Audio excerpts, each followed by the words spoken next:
A man set his drink down so hard the ice cracked, and every head in that ballroom turned to watch him do the one thing nobody expected. His friend grabbed his sleeve. "Don't. Walk away. Ask them for a different table." But Nathan Cole pulled his arm free, straightened his collar, and walked straight toward the woman everyone in the room had already written off, the one they whispered about, the one they pitied, the one they were certain he'd reject in front of all of them. He didn't reject her. What he did instead left 200 people speechless, and it's the reason her entire life was about to change. Stay with me all the way to the end, because the ending will surprise you.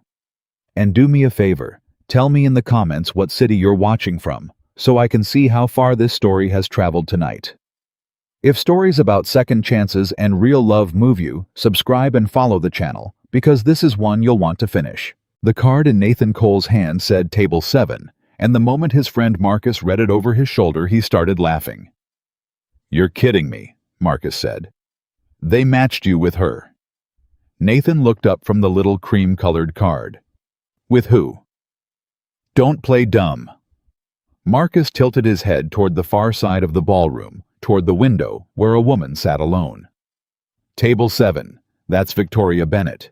You know who that is." "Should I?" Marcus lowered his voice like he was sharing a secret worth money. "Bennett. As in Bennett Technologies. As in the CEO. As in, she's got more money than everybody in this room combined, and she's got about 12 years on you easy. Buddy, they gave you a bad card. Go get a new one." Nathan didn't answer right away. He was looking across the room at the woman by the window. Everyone else at this mixer was performing. That was the only word for it. Men were laughing too loud at jokes that weren't funny. Women were checking their reflections in the dark glass of the windows, and then pretending they hadn't. There was a whole table of people near the bar, taking turns holding their phones up at flattering angles, and another cluster of men by the coat check comparing watches, like it was a competition nobody had officially started. And then there was the woman at Table 7. She wasn't performing anything. She had a book open in front of her. An actual book with a cracked spine and a dozen little paper flags sticking out of the top of it. She wasn't reading to look interesting. She wasn't holding it up so people could see the title. She had her chin propped on one hand, and she was genuinely completely lost in it, the way a person reads when they've forgotten there's anybody else in the room. Nathan had spent 3 years of his life feeling invisible in crowded rooms. He knew what it looked like when someone had made peace with being overlooked. "You seeing this?" Marcus was still talking. "Half the room's already talking about it. Bennett and the single dad. They're gonna say the app's broken. You want to be the guy people laugh about on the drive home? Go to the desk. Get a different table. Nobody's gonna blame you." Nathan turned the card over in his fingers. On the back, in the same careful print, it said, "We think you'll be surprised." He almost laughed himself. "Nate, you listening to me?" "I heard you." "So." Nathan set his drink down on the nearest table. He didn't do it gently. The glass hit the wood, and the ice inside it cracked, and a couple of people nearby glanced over. "So I'm gonna go sit at Table 7, Nathan said. Marcus stared at him. "You're joking." "I'm not." "Why, give me one reason." Nathan looked at his friend, and for a second something crossed his face that Marcus didn't have a name for. Then it was gone. "Because," Nathan said, "she's the only person in this entire room who isn't pretending to be somebody else. And I'm tired of pretending." And with that, he walked. He felt the eyes on him. He wasn't imagining it. He'd been in this business long enough, the business of being a man whose life didn't look the way it was supposed to feel the exact temperature of a room's attention. It was warm on the back of his neck the whole way across that floor. He heard a woman near the bar murmur something to her friend. He heard the friend laugh behind her hand. Let them, Nathan thought. He'd survived worse than a room full of strangers laughing at him. He'd survived the sound of a front door closing 3 years ago and knowing it wasn't going to open again. He'd survived a 4-year-old asking him where mommy went and not having a single word in his whole vocabulary that would make it hurt less. A ballroom of people betting on how fast he'd embarrass himself didn't even register on the same scale. He reached table 7.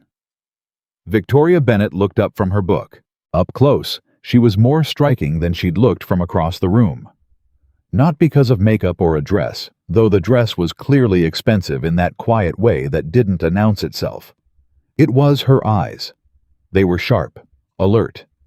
The eyes of a person who had spent a lifetime reading people faster than they wanted to be read, and who had learned not to like most of what she found.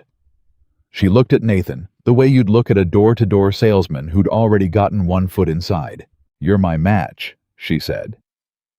Nathan looked down at his card, then back up at her. "That's what it says. Apparently somebody decided we belonged at the same table." She closed the book slowly with a folded corner of a napkin to hold her place, which told him she cared about the book more than she cared about most people. She set it down beside her. "Interesting," she said. "Most people would have asked for a different seat by now." Nathan pulled out the chair across from her. "I'm not most people."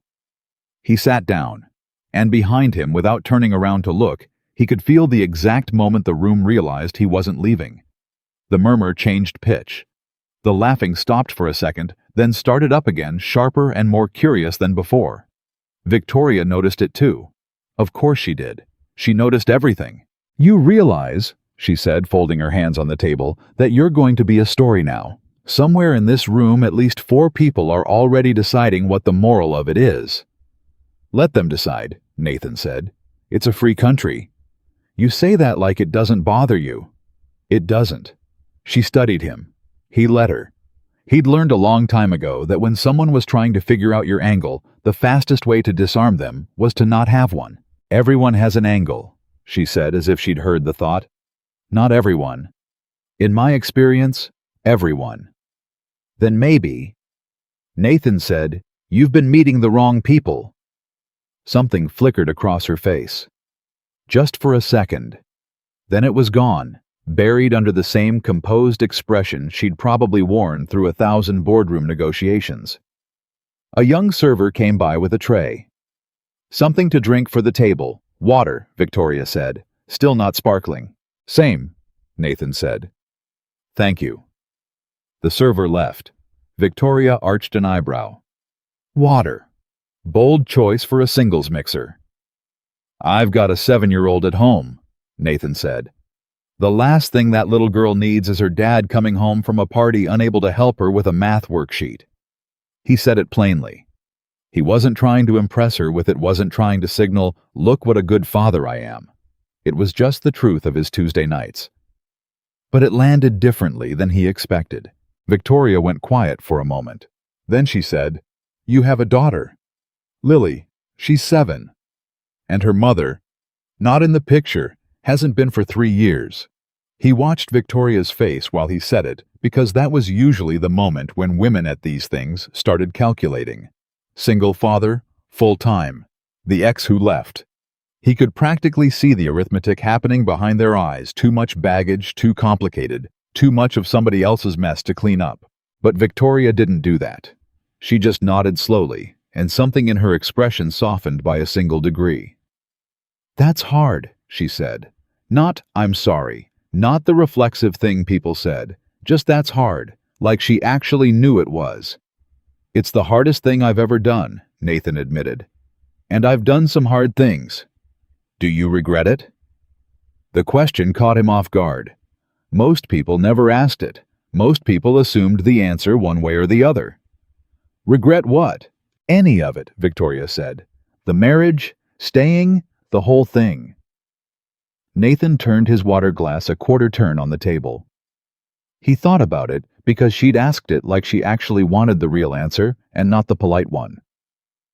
"I regret how it ended," he said finally. "I don't regret her. My daughter, I mean. She's the reason I get up in the morning. So no. Whatever else I lost, I got her out of it. That's not the kind of thing you regret." Victoria was watching him very closely now. The book was forgotten. The room was forgotten. For the first time since he'd sat down, she wasn't looking at him like a puzzle to solve or a salesman to get rid of. "Most men," she said slowly, "would have led with the company they work for, or the car they drive, or the deal they just closed. You led with your daughter. She's the most important thing I've got. Why would I lead with anything else? Victoria didn't answer. She looked out the window for a moment at the city lights spread out below them, and Nathan had the strange feeling that he'd said something that reached a lot further into her than he'd intended. Across the room, Marcus was watching all this with his arms crossed, shaking his head. He caught Nathan's eye and mouthed the words, "What are you doing?" Nathan ignored him. "Can I ask you something?" Nathan said. Victoria turned back from the window. "You can ask. I don't promise to answer." "That book." He nodded at it. "What is it?" She blinked. Whatever question she'd been braced for, it wasn't that one. "You want to know about the book?" "I want to know about the book."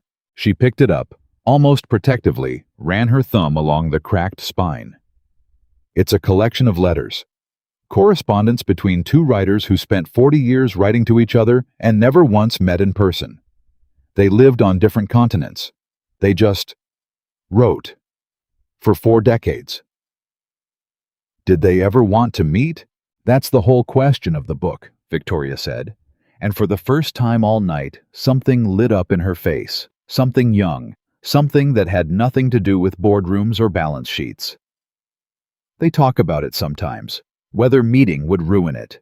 Whether the distance was actually the thing that let them be honest. When you know you'll never sit across a table from someone, you tell them things you'd never say out loud. And what do they decide? I don't know yet. She smiled a real one, small, but real. I'm only halfway through. I keep buying copies and getting halfway and stopping. I think I don't want to know how it ends. Why not? Because as long as I don't finish it, they can still meet. Once I read the last page, whatever happened is what happened forever. Nathan leaned back in his chair. That's the most honest thing anybody said to me in about 3 years, he said. Victoria looked at him sharply, as if checking whether he was making fun of her. He wasn't. She could see that he wasn't, and that seemed to unsettle her more than an insult would have. You're strange, she said. I get that a lot. No, I mean it. She searched for the word, you're not doing the thing. What thing? The thing everyone in this room does when they find out who I am. The recalibration. I watch it happen on their faces like a light switching. The second they hear Bennett Technologies, they stop seeing a person and start seeing an opportunity. A door to walk through, a name to drop later. You didn't do it. I didn't know who you were until my friend told me 30 seconds before I walked over. And now that you know, Nathan shrugged. Now I know you buy the same book over and over because you're scared of the ending. That's a lot more interesting to me than a company. Victoria stared at him. And then very quietly, so quietly, he almost didn't catch it, she said, Nobody talks to me like this. Like what? Like I'm not made of money. The words hung there between them. Nathan realized all at once that he'd stumbled into something much bigger than a bad seating assignment. This wasn't a woman who'd never been wanted. This was a woman who'd been wanted for the wrong things, by the wrong people, for so long that being wanted for the right ones felt like a foreign language. He'd felt a version of that himself. Different flavor, same bone. He knew what it was to have people look at you and see a role, the single dad, the sad case, the guy whose wife left instead of a person. You want to know what I see? Nathan asked. Victoria's guard came up instantly, reflexively. Not particularly. Too bad. He said it gently with the ghost of a smile. I see somebody who's exhausted. Her jaw tightened. I'm not saying you look tired, he added quickly. You don't. You look like you could run this whole building if you wanted to. I mean, you've been on for so long you forgot there was an off switch. Everybody in your life needs something from you. Investors need money. Employees need decisions. The people at these things need connections. And somewhere in there, the number of people who just want to know how your day actually went dropped down to about 0. Victoria didn't say anything. She didn't say anything for a long time. And Nathan understood, watching her face, that he'd read it exactly right, and that reading it right had cost her something to have witnessed. You have no idea, she finally said, how tired I am. I might have a little idea. No, you don't. She wasn't being cruel. She was just being honest in the flat, exhausted way that honesty comes out when you've held it in too long. You have a daughter who needs you. That's a weight. I know it's a weight. I'm not diminishing it. But she needs you. Nathan. She needs her father, the actual person. Do you understand the difference? Nobody needs me. They need what I can do. They need what I can sign. They need what I can approve or fund or fix. If I disappeared tomorrow and left the company running, most of the people in my life wouldn't notice for a week. That's not true. It is. You have a daughter too, don't you? Victoria's head came up. How did you know that? I didn't. You just talked about needing the way somebody talks who's got a kid. Am I wrong? Victoria let out a breath. It shook slightly on the way out. Emily, she said. She's 10. Emily, Nathan repeated. And what does Emily need? Her mother, Victoria said. Who is never home? Who is at events like this one instead of home? Who built an entire company so that her daughter would never have to struggle the way she struggled, and somewhere in the middle of building it, forgot that a 10-year-old doesn't care about the struggle she's being protected from.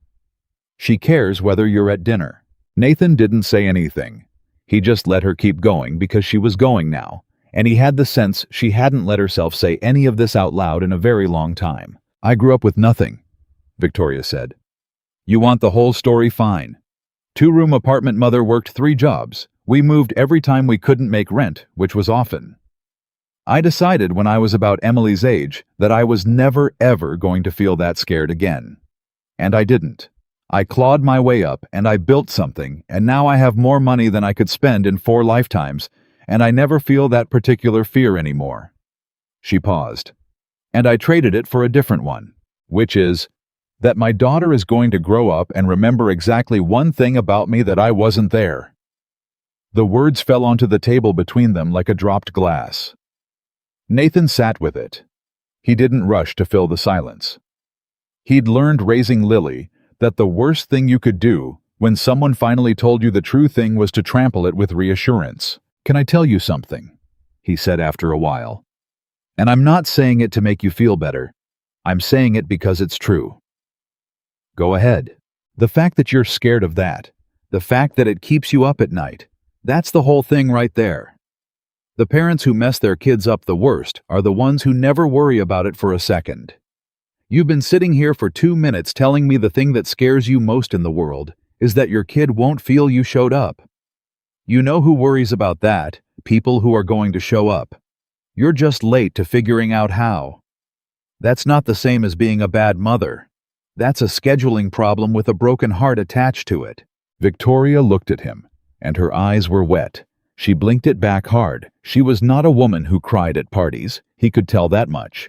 She'd probably built an entire career on not being a woman who cried.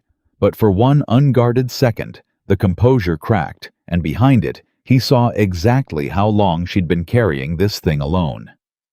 You're doing it again, she whispered. Doing what? Talking to me like I'm a person. Across the room, the mixer had moved on. The organizers were ringing a little bell, announcing that in 10 minutes, everyone would rotate to a new table, meet a new match, start the whole performance over again. The bar was crowded. The watches were still being compared by the coat check. Somewhere Marcus was probably telling 3 different people that his buddy had lost his mind. But at table 7, none of it was happening. At table 7, 2 people who had spent years being seen as everything except themselves had accidentally found the one other person in the building who wasn't looking at the label. I have to ask you something, Nathan said, and you can tell me it's none of my business. You've asked me about 10 things that are none of your business. This one's worse. Now I'm curious. Go ahead. Nathan leaned forward, elbows on the table. When was the last time somebody asked you how your day was and actually waited for the answer? Victoria opened her mouth, then closed it, then opened it again. I don't know, she said, and she sounded genuinely thrown by it, like she'd gone to reach for a number and found the shelf empty. I can't tell you. She laughed, but there was no humor in it.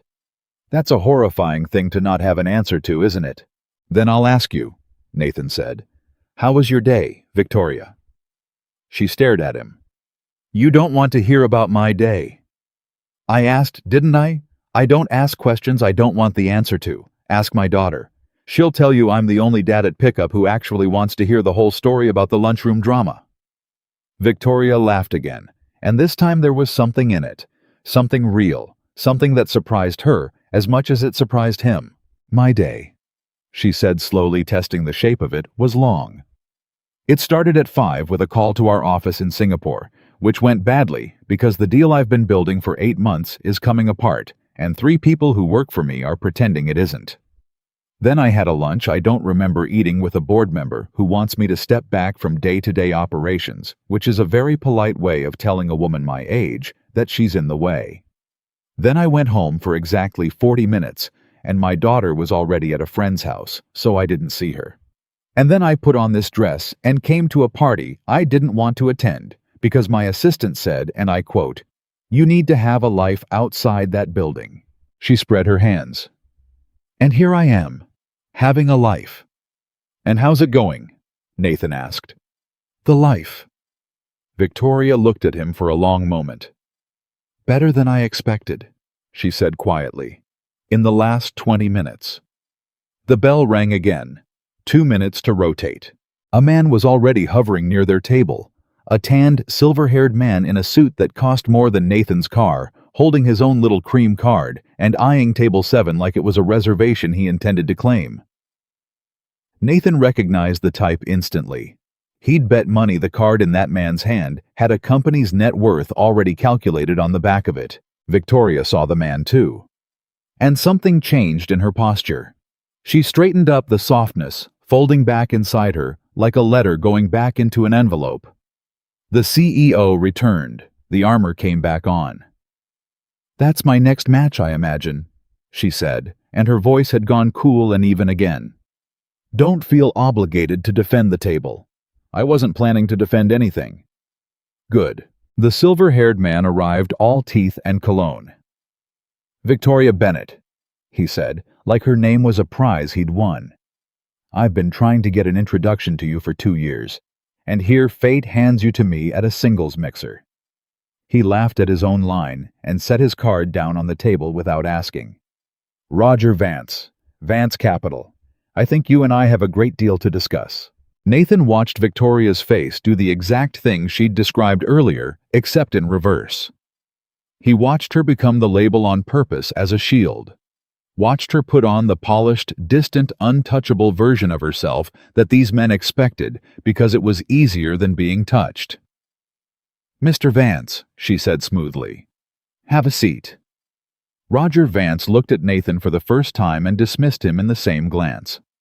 You're finished here, right, pal? Table's rotating. Nathan stood up. He didn't argue. He didn't make a scene. But before he pushed his chair in, he looked at Victoria. Really looked at her, past the armor, at the tired person he'd been talking to for 20 minutes. It was the best conversation I've had in 3 years, he said. Simple. True. Thank you for the book recommendation. I hope you finish it. And then he did something that Roger Vance clearly did not expect, and that Victoria Bennett did not expect either. He took his own cream-colored card, the one that said Table 7 on the front, and, "We think you'll be surprised," on the back, and he set it down on the table in front of her. "In case you ever want to know how it ends," he said. Then he walked away. He didn't look back. He wove through the tables, past the watch comparers and the phone anglers, and the whole performing crowd of them back toward Marcus, who was staring at him with his mouth slightly open. "Well," Marcus demanded. "What happened?" "You were over there for 20 minutes. Everybody was watching. What did she say? Did she blow you off? Did she—" "She recommended a book?" Nathan said. Marcus blinked. "A book. A collection of letters. 2 writers who never met. Nate, buddy, I'm going to need you to explain to me what just happened, because from over here, it looked like you sat down with the richest woman in the building and had the time of your life, and now you're walking away from her, and none of that makes sense." Nathan picked his drink back up from where he'd set it down. The ice had long since melted. "You know what the worst part of the last 3 years has been," he said. "It's not being alone. I can do alone. I'm good at alone. The worst part is that everybody looks at me and sees the guy his wife left, like it's a stamp on my forehead, like I'm damaged goods with a kid attached." He took a sip, grimaced, set it down. "And I sat down at that table tonight because I saw somebody the whole room had decided was one thing: old, rich, out of options. And I thought I know exactly what that feels like, to be a thing instead of a person." "So you what? You felt sorry for her?" "No." Nathan shook his head. "No, that's the thing. I sat down feeling sorry for her maybe. But somewhere in the first 5 minutes that flipped completely. She's the smartest, sharpest, most honest person I've talked to since before Lily could walk. She reads letters between dead writers because she's scared of how they end. She built a company out of nothing because she was terrified of being poor, and now she's terrified her kid won't remember her. That's not somebody to feel sorry for, Marcus. That's just somebody nobody's been paying attention to." Marcus was quiet for a second. "So, why'd you walk away?" Nathan glanced back over his shoulder just once toward table 7. Roger Vance was mid-sentence, gesturing with both hands clearly deep into whatever pitch he'd been rehearsing for 2 years. And Victoria was nodding along with that cool, distant professional smile. But her hand was resting on the table, and under her hand was a cream-colored card that said, "Table 7. Because," Nathan said, turning back to his friend, "I don't chase people. I never have. If I'm the guy she wants to talk to, she knows where to find me now. And if I'm not," he shrugged, "then I got the best conversation I've had in 3 years, and I get to go home to the best kid in the world. That's not a bad night, Marcus. That's a pretty good night." "You're insane," Marcus said, but he said it with something close to admiration. "Maybe." The mixer went on around them. The bell rang for the final rotation. People shuffled and laughed and performed and compared and angled the whole exhausting machinery of 200 lonely people trying to look like they weren't. Nathan checked his watch, a cheap one, no cologne-soaked stranger would ever be impressed by it, and did the math on getting home before the babysitter's rate went up. "I gotta go," he said. "Lily's got a spelling test in the morning and I promised I'd quiz her at breakfast." "You're leaving now, I got what I came for." "Which was?" Nathan smiled. "I proved to myself I could still surprise somebody, even if that somebody was just me." He clapped Marcus on the shoulder, set his melted drink on a passing tray, and headed for the coat check. He was almost to the door when he heard it. "Nathan." He turned. Victoria Bennett was standing up from table 7. Roger Vance was still talking, but she wasn't listening to him anymore. She'd risen right up out of the middle of his sentence, leaving him blinking at an empty chair. She had her book in one hand, and in the other, held up between 2 fingers so he could see it clearly across the crowded room, was the cream-colored card. "You forgot something," she called. The room, which had been performing all night, went quiet again, the same way it had gone quiet when he first walked over to her table. 200 people, all of them suddenly very interested. Nathan walked back toward her, slowly this time. Not because he was nervous, because he wanted to make sure he heard whatever she was about to say. He stopped a few feet away. "That's yours," he said. "I gave it to you." "I know." Victoria turned the card over in her fingers, looked at the words printed on the back. "We think you'll be surprised," and then looked back up at him. "The thing is, you gave me your only way of finding me again. That doesn't seem very smart for a man who claims he doesn't chase people. You just handed me all the leverage and walked off." "I don't need leverage," Nathan said. "I told you, if you want to talk again, you'll find me. If you don't, you won't. And if I told you I don't play games where I have to go find the man myself." Nathan considered that. "Then I'd say you've spent so long being pursued for the wrong reasons that you've forgotten what it's like to just decide something. Straight out. No strategy. So I'll make it easy for you." He took a step closer, lowered his voice, so it was just for her, and not for the 200 people leaning in to hear. "My name's Nathan Cole. I have a 7-year-old named Lily. I work in operations. I drive a car you'd be embarrassed to be seen in, and I have exactly 0 interest in your company, your money, or anything you can do for me. What I am interested in is whether those 2 writers ever met. So, when you finish the book, if you finish the book. He nodded at the card in her hand. You know how to reach me. He didn't wait for an answer. He turned and walked out of that ballroom past the coat checkout into the cool night air, leaving Victoria Bennett standing in the middle of 200 staring people, holding a cream-colored card in one hand and a book she was afraid to finish in the other. And for the first time in longer than she could remember, longer than she wanted to admit, longer than she'd have confessed to a single soul in that room, Victoria Bennett was the one who felt surprised. She looked down at the card. We think you'll be surprised. Well, she murmured to nobody, to the book, to the emptied chair where a single father had just sat and seen straight through her in 20 minutes flat. They were right. Roger Vance cleared his throat behind her. Victoria, as I was saying about the merger structure. But Victoria Bennett wasn't listening. She was watching the door. She waited 9 days. Nathan knew it was 9 days because he'd stopped counting on the third one, and then caught himself counting again on the 9th, which told him something he wasn't ready to admit out loud. He'd told Marcus he didn't chase people, and that was true.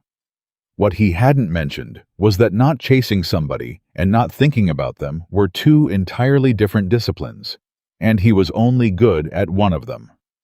The text came on a Tuesday night at 9:47 after Lily was asleep. I finished the book. That was all it said. No name, no introduction. She didn't need one. There was only one person on earth who'd send him those 3 words and expect him to understand them. Nathan sat on the edge of his couch, staring at the phone, and he found that his heart was doing something it hadn't done in 3 years. He typed back and the 3 dots appeared, disappeared, appeared again. He could picture her on the other end, a woman who negotiated 9-figure deals without blinking, deleting, and retyping a text message. They never met, she wrote. 40 years of letters. And when he finally bought the plane ticket, she'd already died. He found out from her sister. She left him every letter he'd ever sent her, tied with a ribbon, in a drawer by her bed. Nathan read it twice. So you were right, he wrote. You didn't want to know how it ended. No, I'm glad I know. I just spent 3 years too long being afraid of a book because I was afraid it would tell me something about my own life. And it did. It just wasn't what I expected. What did it tell you? The dots again. Longer this time. That you can spend 40 years being honest with someone and still run out of time to actually sit across a table from them. That distance feels safe right up until it's the only thing you have left. Nathan put the phone down on his knee for a second. Then he picked it back up. Have dinner with me, he typed. He didn't overthink it. He'd learned somewhere in the last 3 years that overthinking was just fear wearing a suit. He hit send before the fear could get its tie on. The dots appeared immediately, then stopped, then started. I don't know how to do this, Nathan. Do what this? Any of this. I know how to run a company. I know how to sit across a table from a man who wants to buy my company or sell me his or bury me in the market. I know exactly what to do with those men. You I don't have a playbook for. You scare me a little. Nathan smiled at his phone in the dark of his living room. Good, he wrote. We're even. You scare me too. You use words like leverage in casual conversation. That was one time. It was a memorable time. Dinner, Thursday. I'll pick a place that doesn't have a wine list longer than the Bible so you're not tempted to talk business with the sommelier. There was a long pause. Then, okay. Just that. Okay. From a woman who Nathan would later learn had not said a simple, unqualified yes to a personal invitation in probably 6 years. He set the phone down and stared at the ceiling and grinned like an idiot until he heard Lily's door creak. Daddy! His daughter was standing in the hallway in her pajamas, hair everywhere, clutching the one-eyed rabbit she'd had since she was 2. Why are you smiling at the wall? I'm not smiling at the wall. You are. I saw you. She padded over and climbed up next to him on the couch, uninvited the way 7-year-olds do. Is it a good thing or a bad thing? Nathan pulled her in against his side. Good thing, I think. What kind of good thing? He considered lying, decided against it. He'd promised himself 3 years ago, when it was just the two of them, and a mountain of nights to get through, that he would never lie to this kid about the things that mattered. "I met somebody," he said. "A friend. And I'm going to have dinner with her on Thursday."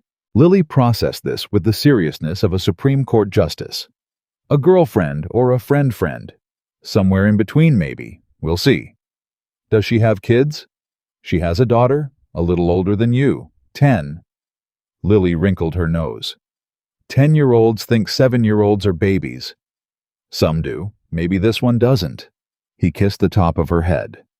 You don't have to worry about any of that yet. It's just dinner. Now go back to bed, you've got school. Can I stay till you fall asleep? I'm not the one going to sleep, kiddo. You are. 5 minutes. 2. 4. Bed. She went, but not before making him pinky promise that if the dinner went well, he'd tell her about it, which he did, because you don't break a pinky promise, not to a 7-year-old, not ever. The dinner went well. It went so well that it turned into a second one, and a third, and by the end of a month, it had stopped being a series of separate dinners and started being a thing they simply did the way you don't schedule breathing. They met at the little Italian place with the short wine list. They met at a diner near his office where the coffee was terrible, and Victoria drank 3 cups of it anyway, because she said it was the first restaurant in a decade where nobody had recognized her. They met at a bookstore, an old one, the kind she'd smiled about at the mixer, and Nathan watched her move through the aisles like a person walking through a memory, running her fingers along the spines, and he thought, this is who she is when nobody's watching. This is the person the whole ballroom missed, but not everyone was happy about it. Marcus was the first to say it out loud. They were watching a game at Nathan's place, or pretending to, and Marcus muted the TV during a commercial and turned to him with the face of a man about to say something he'd been rehearsing. Can I ask you something, and you don't get mad? You're going to ask either way. This thing with Bennett, it's been what, a month? About that. And you're serious about it? I am. Marcus rubbed the back of his neck. Nate, come on. Think about this for a second. She's 12 years older than you. She's got more money than God. She runs a company with thousands of people in it. And you're... He gestured vaguely at the apartment, at the second-hand couch, at the spelling worksheets, stuck to the fridge, with a magnet, shaped like a banana. You're this. And I don't mean that as an insult. I mean it as a Nate. What happens in 2 years when she's tired of slumming it? When one of those Roger Vance guys shows up with a yacht and a matching net worth, where does that leave you? Where does it leave Lily? Nathan didn't answer right away. He got up, went to the kitchen, came back with 2 more drinks. He handed one to Marcus and sat back down. You want to know the truth? He said. I've thought about all of that. Every word you just said I've said to myself at 2 a.m. What's a woman like that doing with a guy like me? When does the shoe drop? Am I setting my daughter up to lose somebody else? He took a sip. I've turned it over about 1,000 times. And here's what I keep landing on. Every single reason you just listed for why I shouldn't be with her, the money, the company, the age, all of it, every one of those reasons is about what she has. Not one of them is about who she is. That's a nice line, but it's not a line, Marcus. Listen to me. Nathan leaned forward. You know what she told me the 3rd time we had dinner? She told me the last time somebody asked how her day went and actually waited for the answer she couldn't remember. She couldn't come up with a date. This is a woman surrounded by people 24 hours a day, and she couldn't remember the last time one of them wanted to know how she was. You know what that is? That's the loneliest thing I've ever heard. And you're sitting here telling me I should walk away from her because she's got too much. Marcus was quiet. She's not slumming it, Nathan said. That's the part you've got backwards. She's not lowering herself to be with me. For the first time in 20 years, somebody's talking to the actual her instead of the woman on the magazine cover. If anybody's getting the better end of this deal... He shook his head. It's not clear it's her, is what I'm saying. Marcus turned that over for a while. Then he said quietly, and Lily. Lily's the reason I'm being careful, Nathan said. That kid has lost one person already. I'm not going to let her get attached to somebody who's going to disappear. So no, they haven't met. And they won't until I know for sure. But Marcus. He looked his friend dead in the eye. I'm getting pretty sure. Marcus let out a long breath. Then he unmuted the TV. For what it's worth, he said, eyes on the screen. The way you talk about her, I've known you 15 years. You didn't talk about your wife like that. Nathan didn't answer, but he didn't argue either. What Marcus didn't know, what Nathan himself was only beginning to understand, was that Victoria was fighting the exact same war on the other side of town, except her doubters had a great deal more power than a best friend with a beer. It started with a phone call from her mother. Victoria's mother, Eleanor, was 73 and still lived within an hour of the two-room apartment she'd raised Victoria in a house Victoria had bought her that Eleanor refused to fully move into, keeping most of her things in 3 rooms out of what she called sensibility, and Victoria called stubbornness. I hear you've been seeing someone, Eleanor said without preamble, the way she'd been opening phone calls Victoria's entire life. Who told you that? You did, just now, by not denying it. Eleanor made a small, satisfied sound. So, who is he? His name is Nathan. And what does Nathan do? Victoria closed her eyes. Here it was. He's in operations, at a mid-sized logistics company. A pause. Operations. Yes, Mother. So he works for a living. Most people do. Don't be smart with me, Victoria Ann. You know exactly what I'm asking. This man, this operations man, does he know who you are? What you have? He knows. And what does he want? And there it was, the question. The same question every single person in Victoria's life reached for eventually, the question that had come to define how she moved through the world. What does he want? Because in Victoria Bennett's experience, everybody wanted something, and the only real question was how long it took them to name it. That's the thing, Mother, Victoria said slowly. I've been trying to figure that out for a month, and as far as I can tell, he doesn't want anything. Eleanor laughed sharp and short. Everybody wants something. That's what I used to think. That's not what you used to think. That's what I taught you, and I taught it to you because it kept you alive. You forget where we come from. A man like that looks at a woman like you, and he doesn't see a woman, he sees a lottery ticket. And by the time you figure out you've been played, you'll have... He gave me back the card, Victoria said. Eleanor stopped. What? At the mixer. The card that matched us to the same table. He gave it to me and walked out. Handed me the only way of contacting him again and left. If he were playing me Mother, he'd have gotten my number. He'd have followed up. He'd have made himself impossible to lose. He did the opposite. He made it so that if we ever spoke again, it was because I decided it. A man playing a lottery ticket doesn't hand the ticket back. There was a long silence on the line. I don't like it, Eleanor finally said. You don't have to like it. You've been hurt before, Victoria. You've had people get close for money before. Your father. Don't. Victoria's voice went flat and hard, the boardroom voice. Don't bring him into this. I'm only saying. I know what you're saying. You've been saying it my whole life. Trust no one. Everyone wants something. Keep the door locked. And you know what, Mother? It worked. I built a company on it. I got us out of that apartment on it.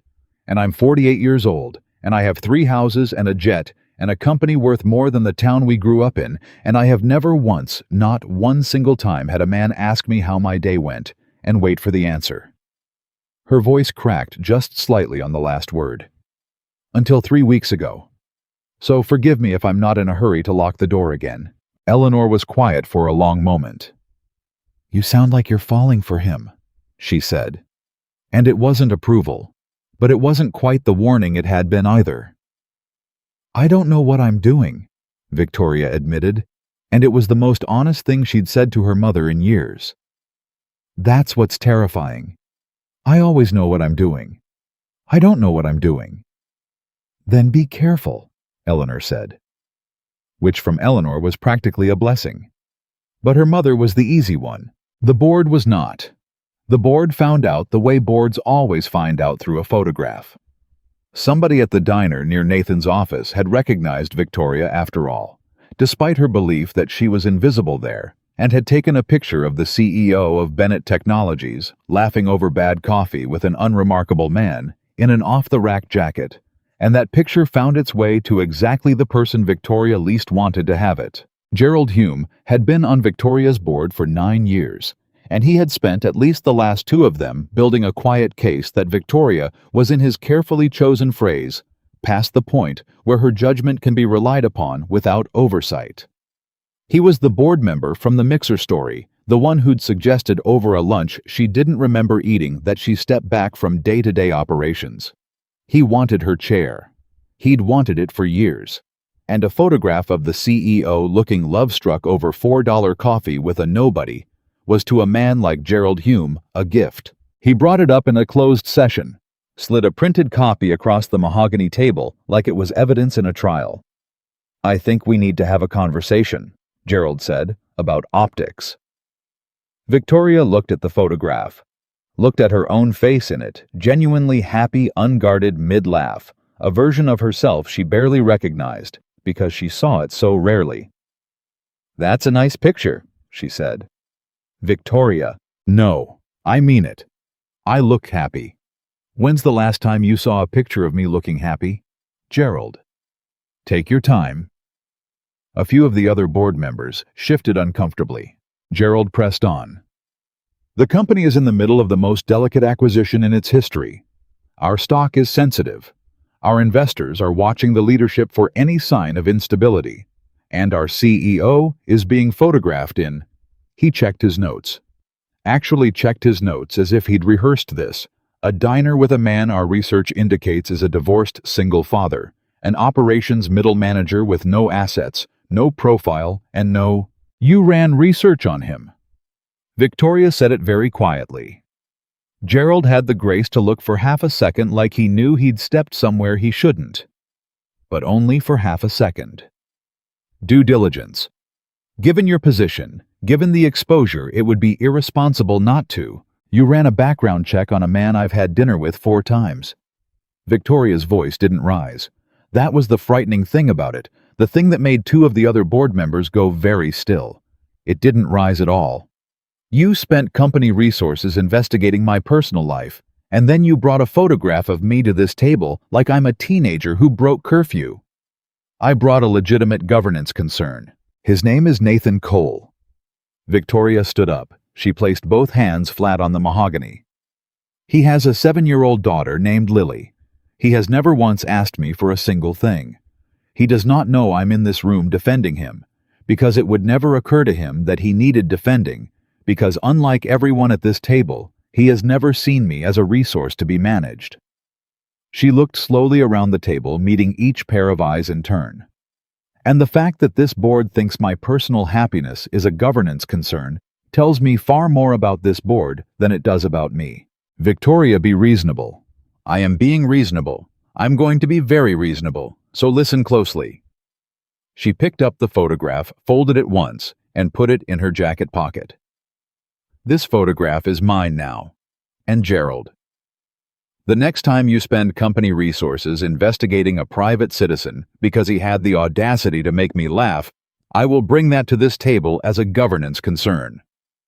And I'll bring it with the general counsel sitting right next to me. Are we clear?" The room was silent. I asked if we're clear. "We're clear," Gerald said. But his eyes had gone cold, and Victoria knew she'd sat across enough tables from enough men like him to know that she hadn't won. She'd only postponed. Men like Gerald Hume didn't retreat. They regrouped.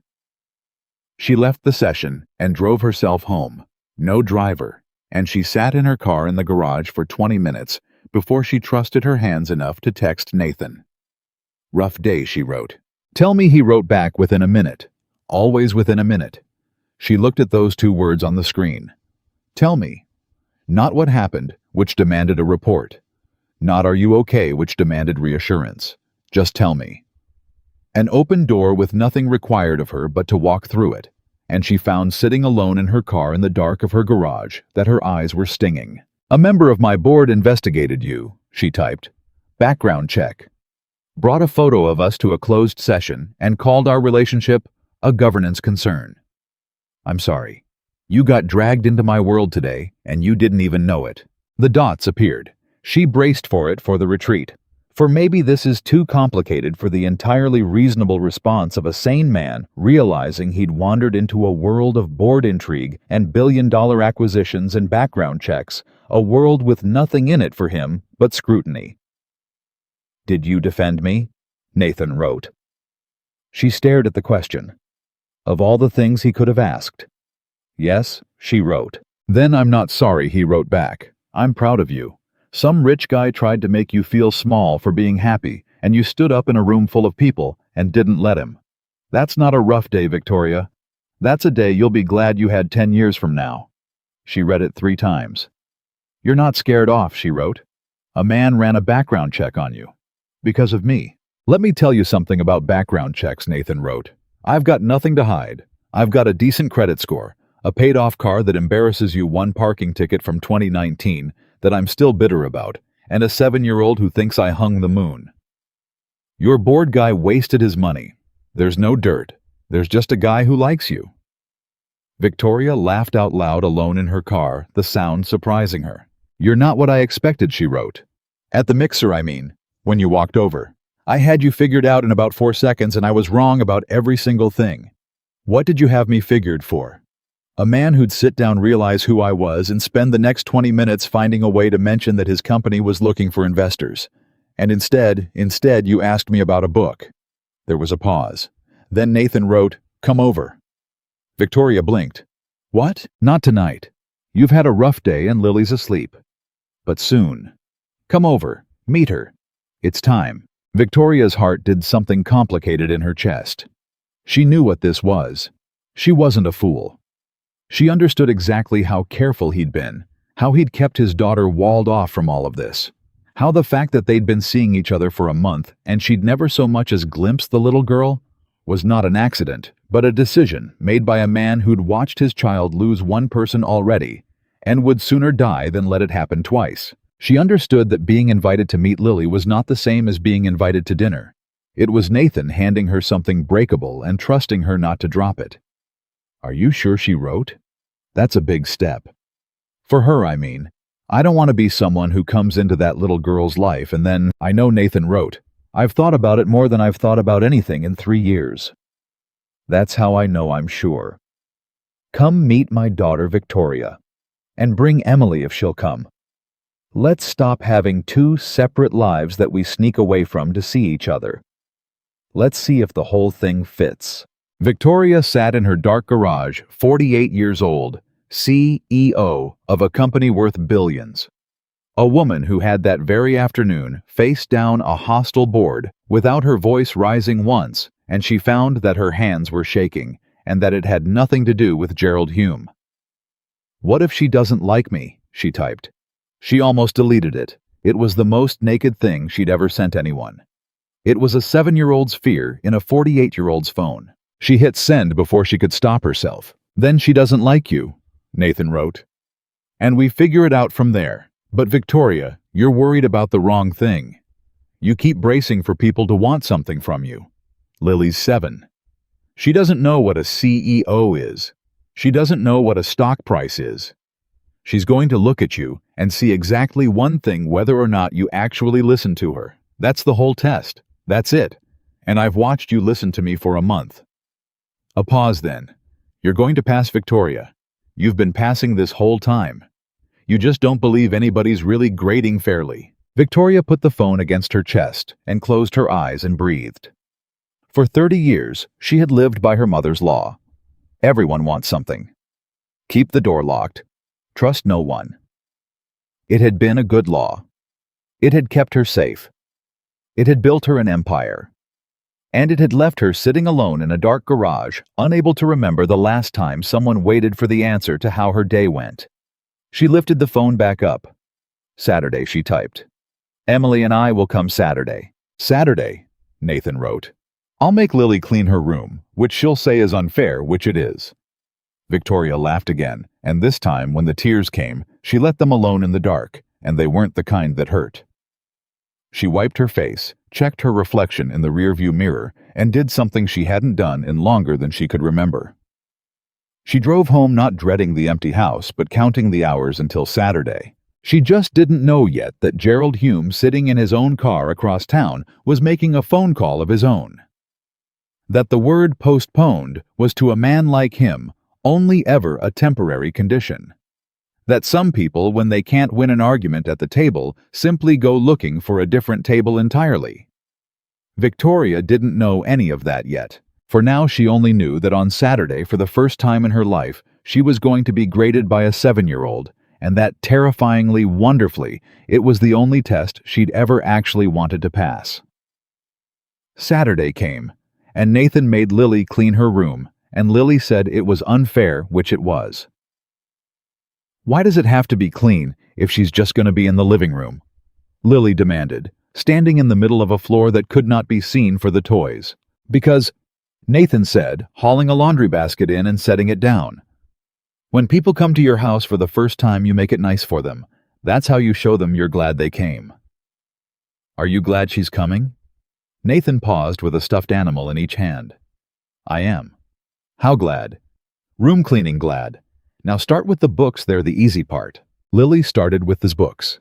She was quiet for a while, which for Lily was unusual, and therefore worth watching.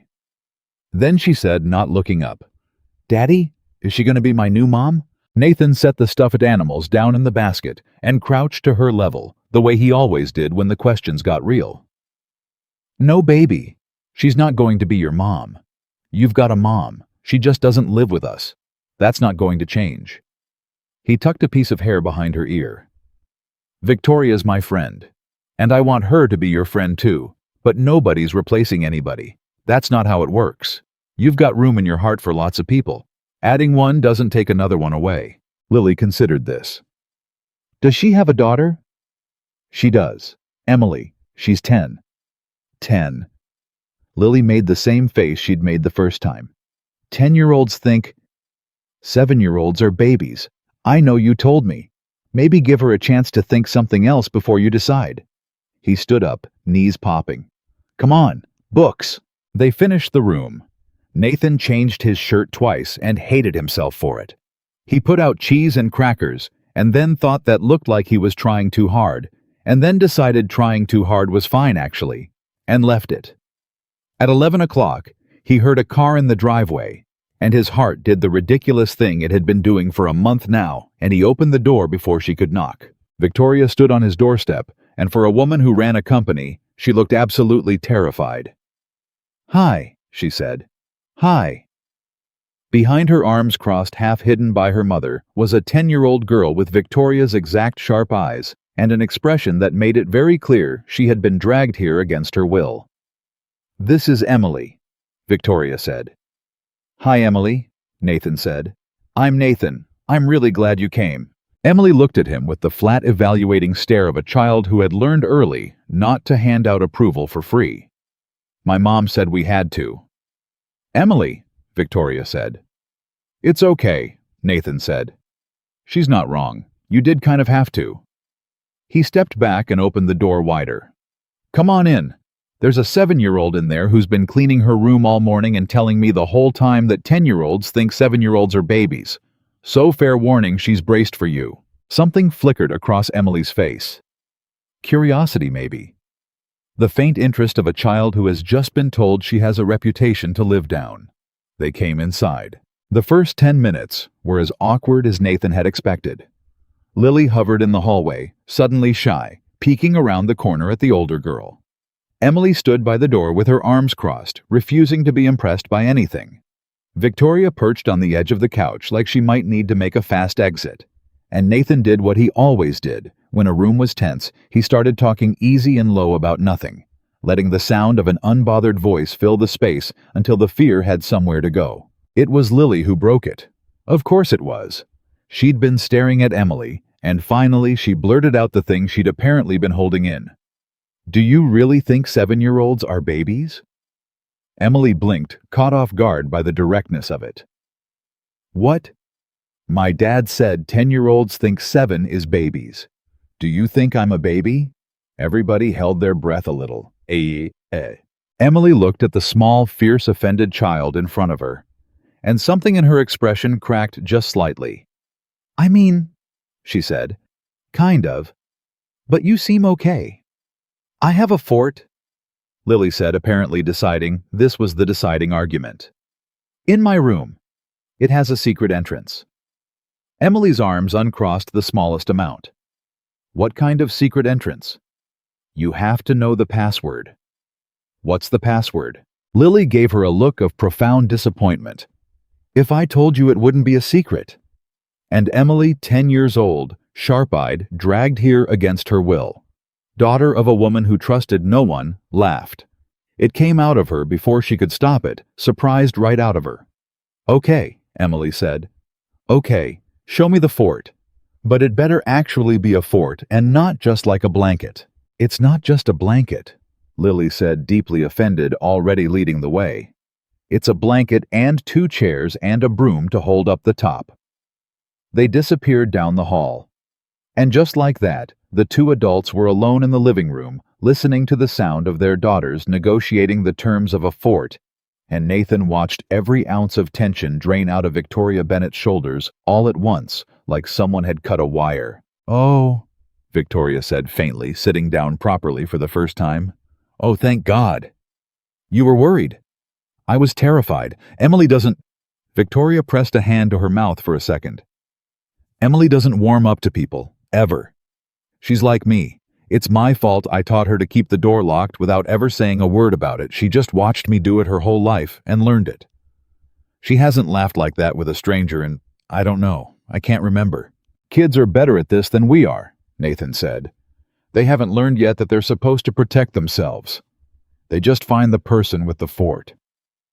Victoria looked at him. Down the hall, the girls were laughing about something, Lily's high giggle and Emily's more careful one, twining together. "I've spent a fortune," Victoria said quietly, "on the best of everything for that girl. The best school, the best tutors, the best of every single thing money can buy. And she just walked into a house half the size of her bedroom and made a friend over a fort held up with a broom." She shook her head slowly. "I don't know whether to laugh or cry." "Why not both?" Nathan said, and handed her a cracker. The afternoon unspooled from there easy in a way Nathan hadn't dared to hope for. The girls emerged from the fort to demand snacks, then vanished back into it. Then they wanted to show Victoria the fort, and Nathan watched the CEO of Bennett Technologies get down on her hands and knees in a 7-year-old's bedroom and crawl through a secret entrance and sit cross-legged inside a fort made of blankets and a broom, gravely accepting a plastic cup of pretend tea. He stood in the doorway watching, and he thought his chest might crack open. Later, when the girls had commandeered the TV and the light was going gold in the windows, Victoria found Nathan in the kitchen and stood beside him while he did dishes, and for a while neither of them said anything. And it was the good kind of nothing. "I have to tell you something," she said finally. "Okay." "The board thing, Gerald Hume. It's not over." Nathan turned off the water. "I figured it wouldn't be. Guys like that don't lose one round and go home. He's making calls. I've heard from 2 people this week, allies people who tell me things that he's talking to the other board members individually, building a coalition.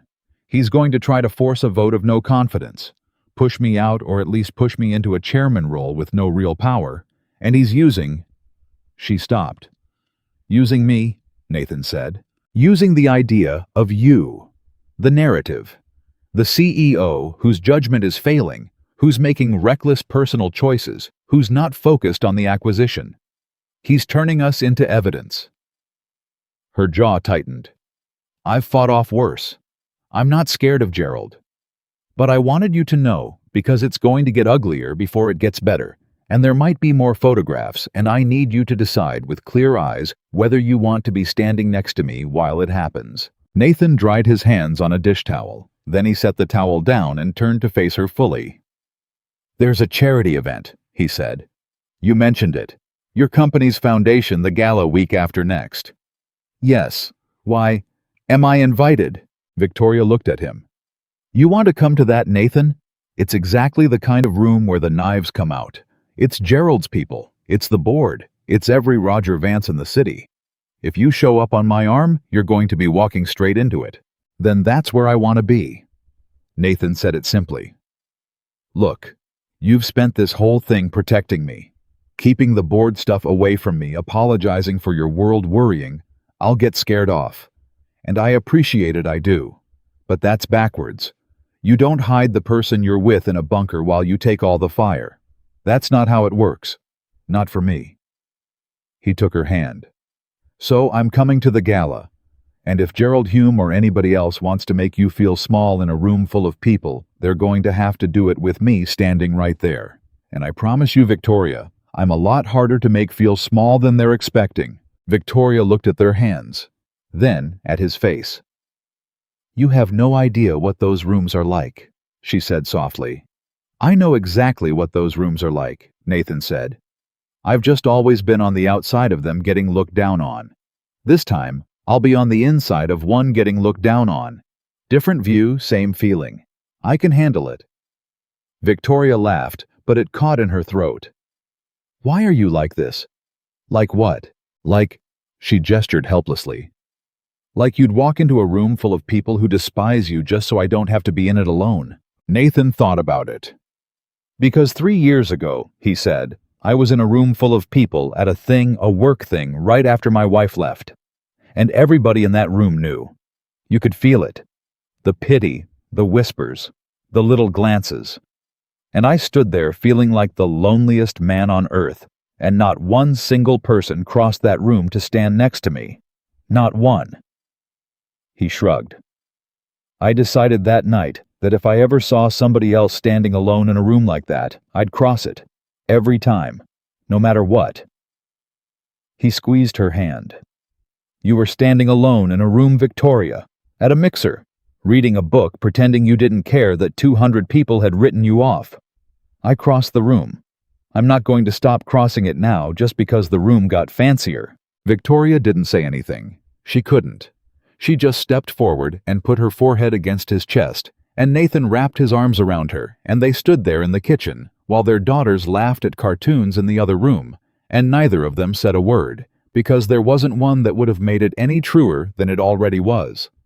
The gala was 2 weeks later, and it was everything Victoria had warned him it would be. It was held in a ballroom that made the mixer's ballroom look like a garage, chandeliers, a string quartet, waiters in white gloves moving through a crowd of people who represented collectively an amount of money that could have ended homelessness in 3 states. Victoria wore a gown the color of deep water, and every person in the room turned to watch her enter, and Nathan, in a rented tuxedo that fit almost right, walked in beside her with his head up. He felt the looks immediately. The same temperature on the back of his neck he'd felt at the mixer, except worse, colder, because these people had had 2 weeks to prepare their opinions, and Gerald Hume had spent those 2 weeks making sure the opinions were the right ones. "There she is," someone murmured. "With the, is that him? The one from the photograph? The single dad from the diner." My God, she actually brought him. Victoria's hand tightened on Nathan's arm. He put his own hand over hers, steadying, and leaned in. "Breathe," he murmured. "You've faced worse than a room. I've watched you do it." She breathed. Gerald Hume found them within the hour. He came gliding across the floor with a glass of champagne and a smile that had nothing behind it. A tall, silver-haired man in a tuxedo that fit perfectly, and Nathan understood watching him approach that this was a man who had spent his entire life being the most powerful person in every room and had never once had to wonder whether he belonged there. "Victoria," Gerald said warmly, as if the last board session had never happened. "Radiant as always. And—" he turned to Nathan and his smile sharpened by a degree. "You must be the famous Nathan.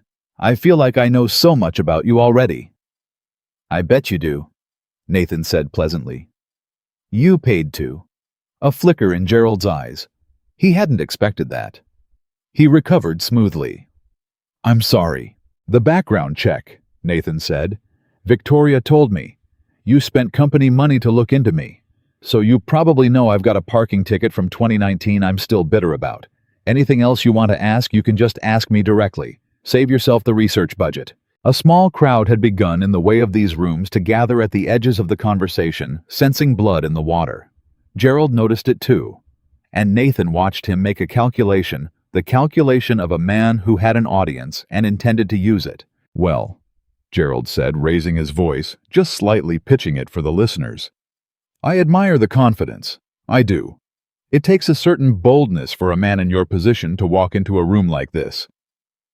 He let his eyes travel deliberately over Nathan's rented tuxedo. "On the arm of a woman like Victoria. I suppose when you've got nothing to lose." A few people laughed, the soft, cruel laugh of a crowd that has decided which way the wind is blowing. Victoria's spine went rigid. "Gerald, it's a fair question though, isn't it?"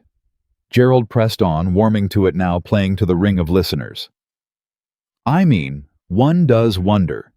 A woman builds an empire, becomes one of the most powerful people in the industry, and then, he spread his hands all reasonableness, and then she brings this to a gala, a middle manager, a divorced father who moves boxes for a living.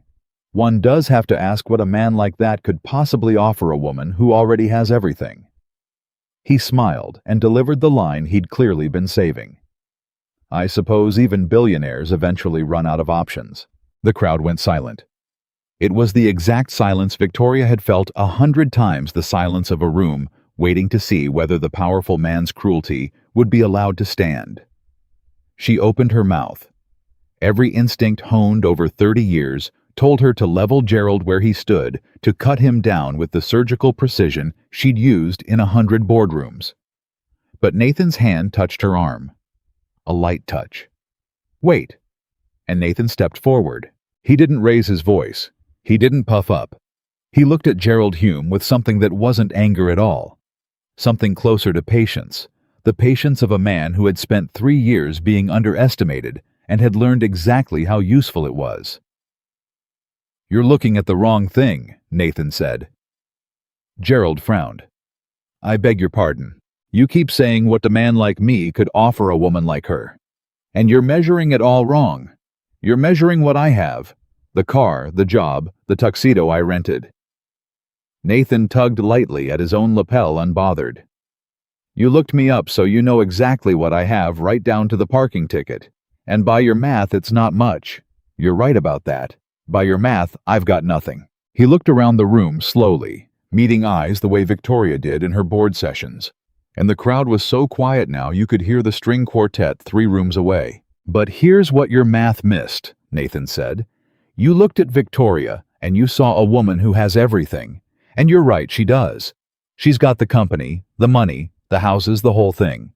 You've spent 2 years, from what I hear, trying to take it away from her, and you looked at all of it and you thought, what could that woman possibly need?" He shook his head slowly. "You never once asked whether she was happy, did you? In 2 years on her board, you never once wondered whether the most powerful woman you know goes home to an empty house and can't remember the last time somebody asked how her day went. That never crossed your mind because you don't see a person. You see an asset, a chair you want, a thing to be managed, and when it suits you, taken." Gerald's smile had gone rigid. "Now see here, I'm not finished."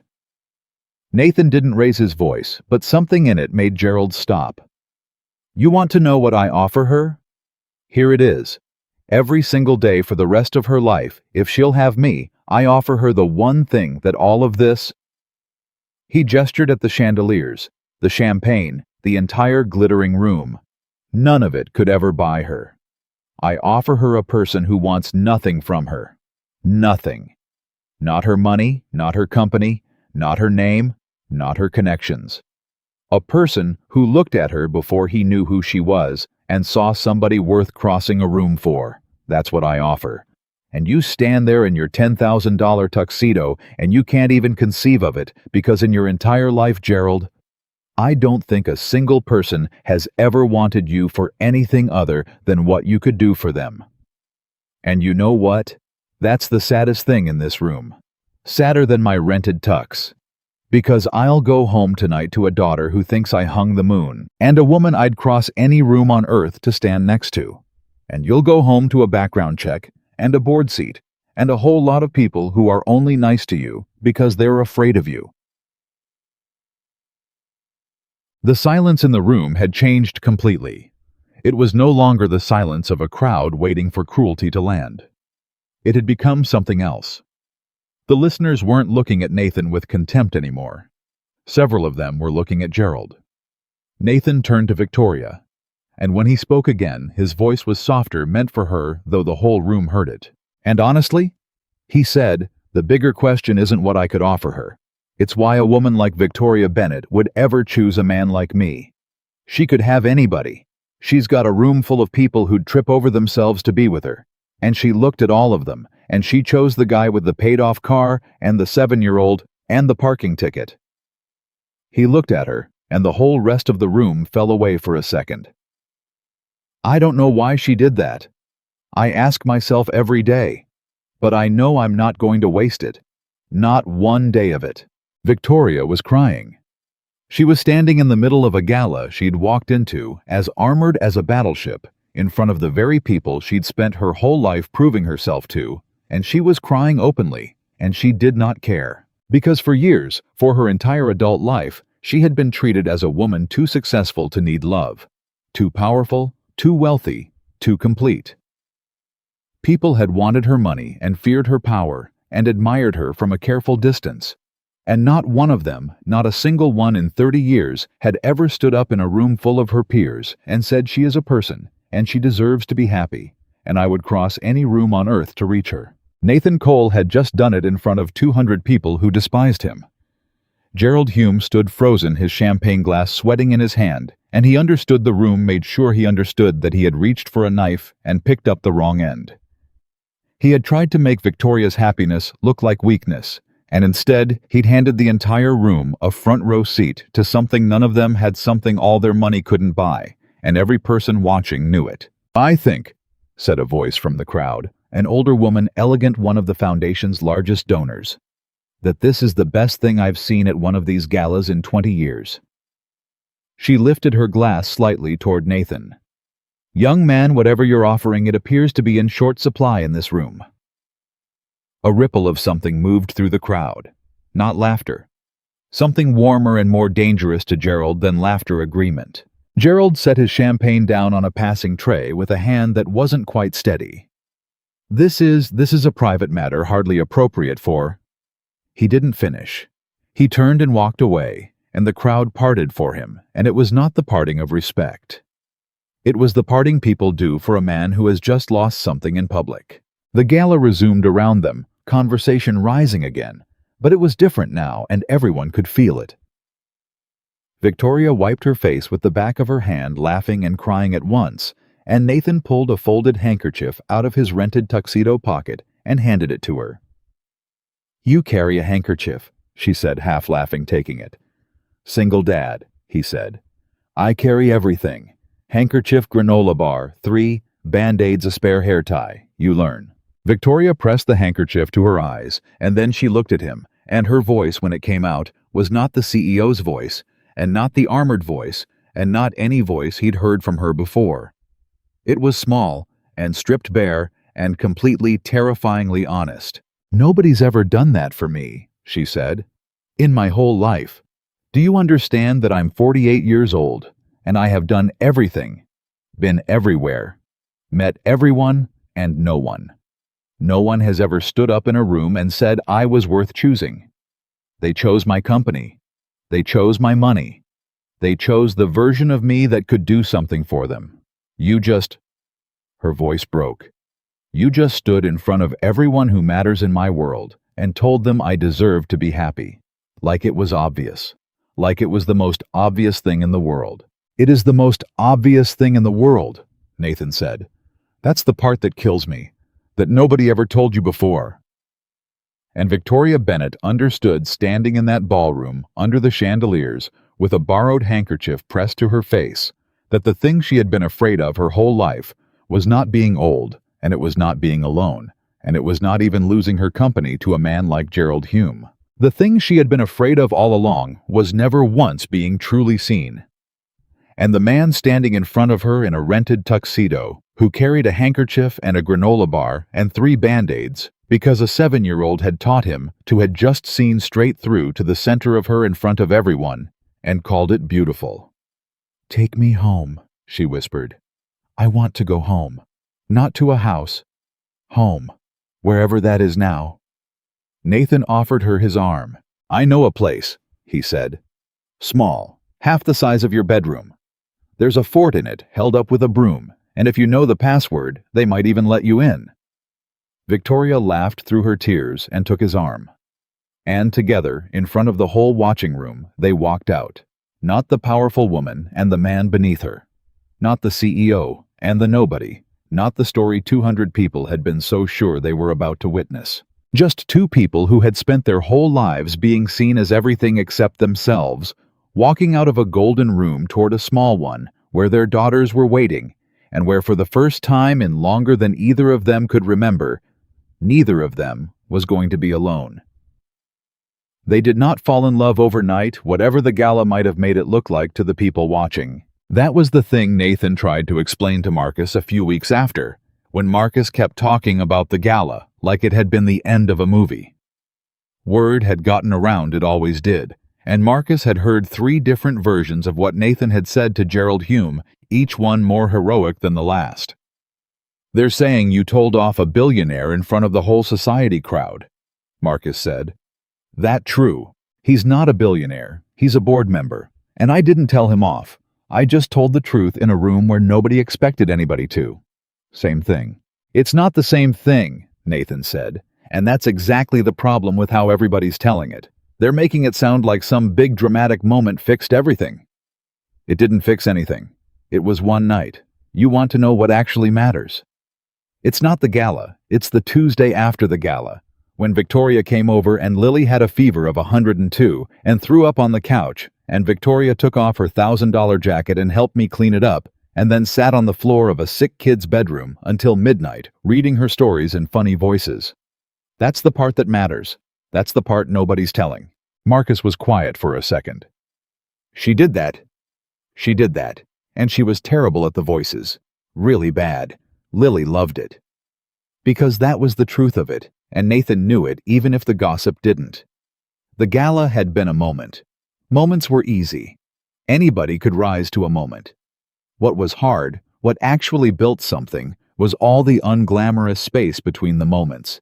And that was where he watched Victoria Bennett slowly, awkwardly, learn how to be a person again. She was at first spectacularly bad at it. She didn't know how to just be somewhere without an agenda. The first few times she came over for no reason, no dinner planned, no event just to be there, she'd sit on the edge of the couch with her phone in her hand, thumb hovering, twitching toward it every few minutes, like a smoker reaching for a pocket that wasn't there. "You can put it down," Nathan told her one evening. "The phone. Nothing's going to fall apart if you put it down for an hour. You don't understand. If I don't answer, they escalate. There's always something. There's always something because you always answer. If you stopped answering for 1 hour, they'd learn to solve one problem without you, and that'd be good for everybody, including you." Victoria looked at the phone in her hand like it was a limb she didn't know how to detach. "I built the whole company on being the person who answers." "And it made you rich," Nathan said. "And it made you exhausted. And it made your daughter grow up thinking your face was the back of a phone. I'm not saying quit your job. I'm saying 1 hour. You and me and 2 kids and a bad movie. The company survives 1 hour." She put the phone down. She picked it back up 11 minutes later. She put it down again. It took months, not one heroic evening. But slowly, the intervals got longer. And one night, Nathan realized halfway through a movie that she hadn't reached for it in over an hour, and that she was asleep on his shoulder, and that she looked for the first time since he'd met her entirely at rest. He didn't move for an hour and a half. His arm went numb. He didn't care. That was how it went. In pieces. In small, hard-won choices. Victoria was learning that she didn't always have to be the strong one, and it did not come naturally to a woman who had made strength her entire identity. "I don't know how to need anyone," she confessed to him once, late, both kids asleep, the two of them, at his kitchen table with cold coffee. "I know how to be needed. I'm the best in the world at being needed. But needing somebody back, I genuinely don't know how to do it. It feels like..." She searched for it. It feels like standing on a ledge. Every instinct I have says don't. Says if you lean on someone, they'll figure out where you're weak and they'll use it. That's your mother talking. That's my mother and my father and 30 years of being right about people. She wrapped both hands around the cold mug. You know how many times I've been right, Nathan? To not trust someone almost every time. That's the horrible part. My whole life, when I assumed the worst about somebody's motives, I was usually correct. It's a hard thing to unlearn when it kept being true. I bet it is. Nathan reached across the table and covered her hand with his. But here's the thing about that. You were meeting the wrong people. You were surrounded your whole life by people who had a reason to be around you. Investors, employees, board members, the whole crowd. Of course, they all wanted something. You built a machine that attracts people who want things. That's what a company is. He turned her hand over, held it. You weren't wrong about them. You were just never around anybody who wasn't them. Until now. Victoria stared at their hands. How do I know you're different genuinely? Not because it's a nice thing to believe. How do I know? You don't, Nathan said. That's the whole deal. That's what needing somebody is. You don't get to know first. You just have to decide to lean and find out whether they hold. That's terrifying. It's the most terrifying thing there is. It's more terrifying than any board vote. I know because I've watched you walk into board fights without blinking, and I've watched you go white as a sheet, just letting yourself fall asleep on my couch. He squeezed her hand. You want to know a secret? I'm scared too. I've been scared this whole time. Last time I leaned on somebody, she left, and it about killed me. And it definitely about killed a 4-year-old who didn't understand where her mom went. So don't think I'm doing this from some fearless place. I'm not. I'm just doing it scared. That's the only way anybody does it. Scared, but doing it anyway. Victoria was quiet a long time.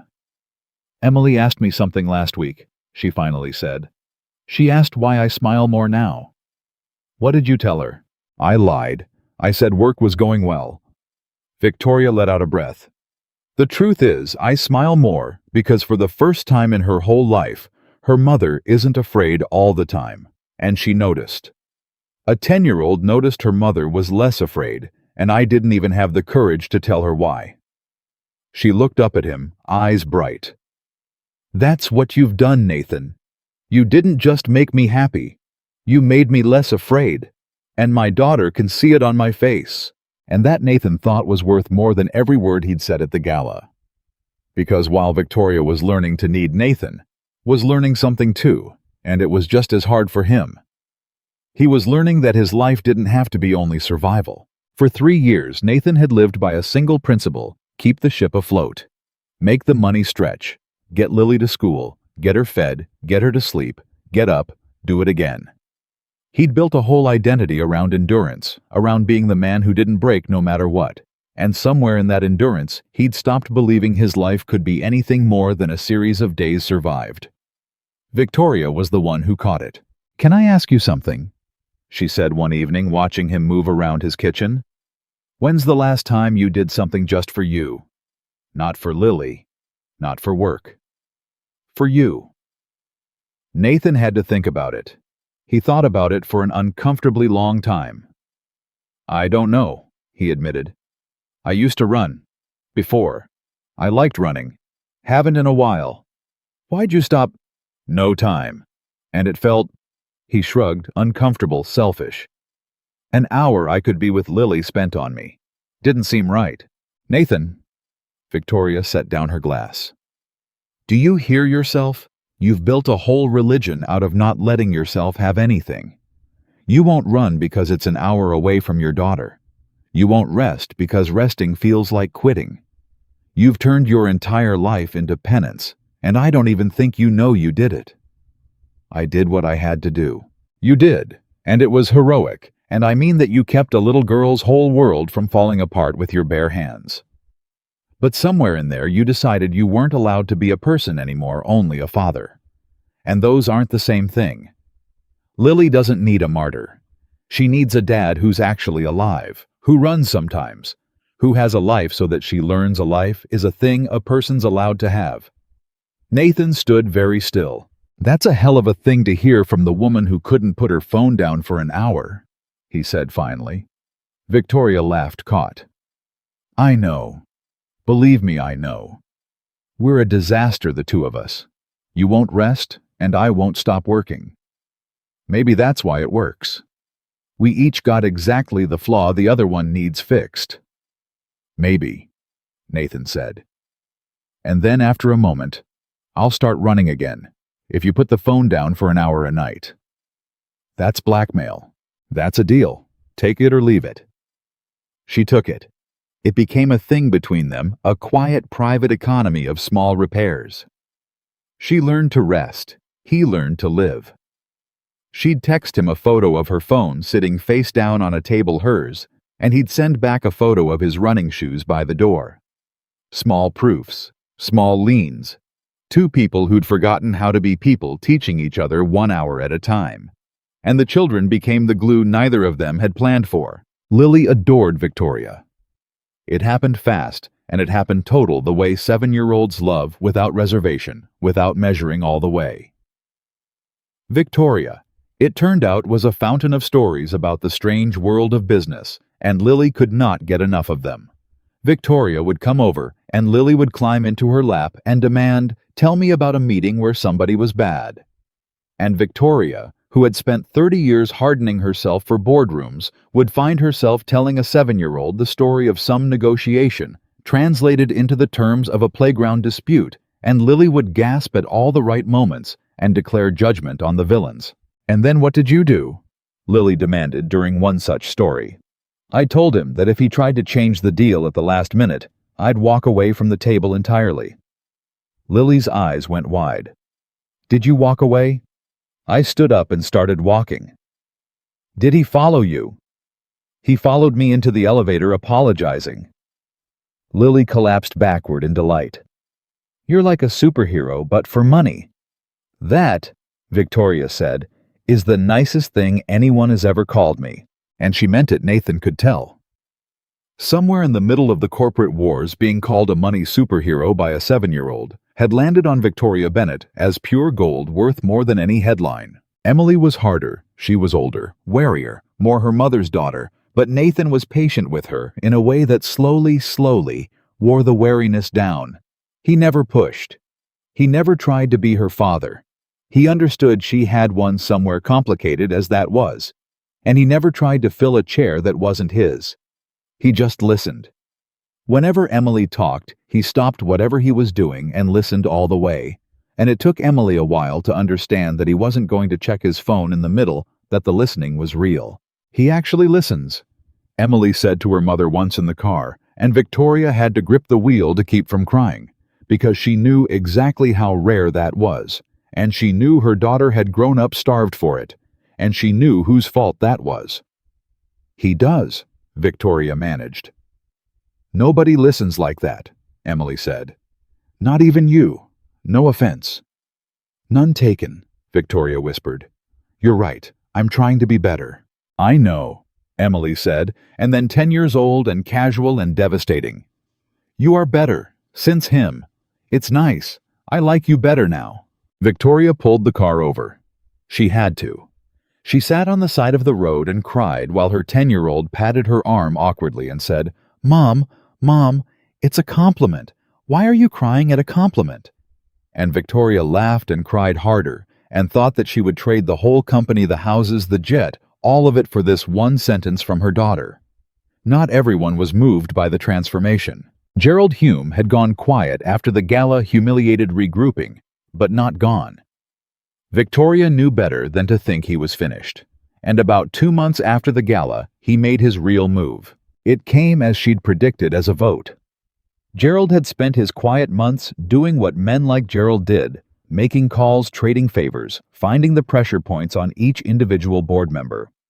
And he'd built enough of a coalition to call for it a formal vote on Victoria's continued leadership, framed around the acquisition, dressed up in the language of governance and stability and fiduciary responsibility. But everyone knew what it really was. It was Gerald's last best attempt to take the chair he'd wanted for years. Victoria told Nathan the night before the vote. They were at his kitchen table, the kids asleep. "It could go either way," she said. "I've done the count 100 times. It's close. If it goes wrong, I lose the company I built from nothing. Everything. 30 years. Nathan was quiet. "What do you need from me?" And she looked at him, and she started to cry, because a month ago, she would not have known how to answer that question. A month ago, she'd have said nothing. "I'll handle it," and gone into the fight alone, the way she'd gone into every fight alone her whole life. "I need," she said slowly, forcing the words out against 30 years of instinct. "I need you to be here when I get home tomorrow. Whatever happens, win or lose. I need to walk out of that room and know that there's one place in the world where it doesn't matter whether I still run a company. Where I'm just—" Her voice broke. "Where I'm just Victoria. That's what I need. Can you do that?" Nathan reached across the table and took both her hands. "I'll be here," he said. "Win or lose. And I'll tell you something else. If you lose that company tomorrow, if Gerald takes the whole thing, you know what changes for me? Nothing. Not one thing. I didn't cross that room at the mixer for a CEO. I crossed it for a woman reading a book by a window. If they take away everything that made you impressive to everybody else, you'll still be the most interesting person I've ever met, and I'll still want you at my terrible kitchen table drinking my terrible coffee. So go fight for your company tomorrow. Fight like hell, it's yours, you built it. But do it knowing you've already got the one thing they can't vote away." Victoria came around the table and into his arms and held on like she was drowning. "How did I find you?" she whispered into his shoulder. "In a whole world of people who only wanted things. How did I find the one who doesn't?" "A card," Nathan said. "Table 7. Somebody thought we'd be surprised." She laughed wetly. "Remind me to thank whoever programmed that app." The vote was the next afternoon. Nathan didn't hear anything for 6 hours. He knew better than to text, she'd reach out when she could. He picked Lily up from school, made dinner, helped with homework, kept his phone in his pocket and his eye on the door, and told himself 100 times that whatever happened, he'd meant every word, that it didn't change anything, that he'd be here. At 7:30, he heard a car in the driveway. He got to the door before she knocked the way he always did. He opened it. Victoria stood on his doorstep, and he couldn't read her face. She'd worn the armor to the vote, the deep water suit, the CEO posture, but the armor was cracked now, and underneath it he couldn't tell if what he was seeing was victory or grief. "Well," he said. Victoria looked at him, and then she smiled, a slow, exhausted, wondering smile. "I won?" she said. It wasn't even that close in the end. When it came down to it, 3 of the people Gerald thought he had turned around. One of them told me afterward that after the gala, after watching Gerald try to weaponize my personal life, he'd started to wonder what kind of man spends his energy trying to make a woman feel bad for being happy. And he decided he didn't want to hand the company to a man like that. Her smile trembled. "You did that, Nathan. Not on purpose. But that night at the gala when you refused to let him make me small, people remembered it. It cost Gerald more than he ever knew. He reached for a knife and it turned in his hand exactly like you said. Where's Gerald now?" "Resigning, I imagine. He lost too publicly to stay. Men like that can't survive being seen to lose." She stepped forward into the doorway, into the small, warm house that was half the size of her bedroom. "But that's not the part I keep thinking about." "What's the part?" "The part I keep thinking about," Victoria said, "is that 6 hours ago, I walked out of that room having just saved everything I've spent 30 years building, the biggest win of my career. And do you know what my first thought was, standing there, having won?" Her eyes filled. "My first thought was, I want to go home and tell Nathan. Not the board, not my mother, not a reporter. You. I won the fight of my life, and the only thing I wanted, the only thing, was to drive to a small house and tell one man about my day." She was crying now, and laughing. "And have him actually wait for the answer." Nathan pulled her inside and closed the door behind her. "So tell me," he said, holding her, "how was your day, Victoria? And she laughed so hard she cried and cried so hard she laughed and buried her face in his chest, and Lily came running out at the sound to see what was happening, and threw her arms around both of their legs, without even knowing why. And Emily, who'd come with her mother, who'd been waiting in the car and followed her in, stood in the doorway watching the three of them tangled together in the little entryway, and for once didn't roll her eyes. They stood there, the four of them, in a house that any one of Victoria's board members would have looked down on, and there was more actual wealth in that entryway than in the entire glittering ballroom of the gala, and every person in it knew it. Later, much later, kids finally asleep, the two of them on the second-hand couch. Victoria said quietly, "Can I tell you what I was really afraid of? This whole time? Tell me." It was never Gerald. It was never even losing the company, not really. I could have started another one. I've done it before. She curled into his side. What I was really afraid of was that I'd get to the end of my whole life, all of it, the whole successful glittering thing, and realize that not one person had ever known me. That I'd been surrounded by thousands of people and died a stranger to every one of them. That's the fear. That's the one underneath all the others. Not being old, not being alone in a room, being alone in a life. Never once being truly seen. Nathan tightened his arm around her. "I see you," he said. "I saw you at table 7 with a book you were scared to finish. I see you now, and I'm not going to stop." "I know," Victoria said. And the remarkable thing, the thing that would have been impossible 3 months earlier, was that she said it and she believed it. All the way. No hedge, no calculation, no waiting for the other shoe. "That's the miracle of it. I actually know." She was quiet for a moment. Then she said, "Do you ever regret it? Choosing me?" A woman 12 years older with a company that eats her alive, and a board full of Geralds and enough baggage to fill your whole living room. Nathan didn't answer right away. He looked at her, at the woman the whole mixer had written off, the woman he'd crossed a room for, the woman who'd learned to put down her phone and fall asleep on his shoulder.